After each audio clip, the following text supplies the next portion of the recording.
US നാവികസേനയ്ക്കെതിരെ ശക്തമായ സൈനിക പ്രതികരണത്തിനൊരുങ്ങി Iran. Persian ഗൾഫിലും ഒമാൻ കടലിലും യുഎസ് നാവിക പ്രവർത്തനങ്ങൾ തുടരുന്നത് പ്രത്യേകിച്ചും ഇസ്ലാമിക് റിപ്പബ്ലിക്കിന്റെ തുറമുഖങ്ങൾക്ക് നേരെയുള്ള യുഎസ് ഉപരോധം തങ്ങളുടെ സായുധ സേനയിൽ നിന്നും സൈനിക പ്രതികരണത്തിന് കാരണമാകുമെന്ന് ഇറാന്റെ ഇസ്ലാമിക് റവല്യൂഷണറി ഗാർഡ് കോർപ്സിന്റെ ഡെപ്യൂട്ടി പൊളിറ്റിക്കൽ ചീഫ് വ്യാഴാഴ്ച മുന്നറിയിപ്പ് നൽകിയതായി ഇറാൻ സ്റ്റേറ്റ് മീഡിയയായ ISNA റിപ്പോർട്ട് ചെയ്തു. മേഖലയിലെ ഇറാനിയൻ തുറമുഖങ്ങളിലേക്കും തിരിച്ചുമുള്ള കപ്പലുകളുടെ നീക്കം തടയുന്നതിനുള്ള യുഎസ് നടപടികൾ വെടിനിർത്തൽ ചട്ടക്കൂടിന്റെ ലംഘനമായി കണക്കാക്കുമെന്നും ഇറാൻ സേനയിൽ നിന്നും പ്രതികാര നടപടി ഉണ്ടാകുമെന്നും IRGCയുടെ deputy political chief brigadier general Yadollah Javani പ്രസ്താവിച്ചതായിട്ടാണ് റിപ്പോർട്ട് വന്നത്.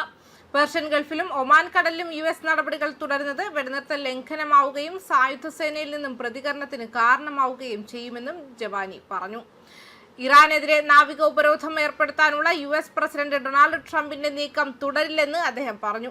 ഇറാൻ ഉപരോധമില്ലാത്ത ഒരു രാജ്യമാണെന്ന് വാഷിംഗ്ടൺ മനസ്സിലാക്കുന്നില്ല.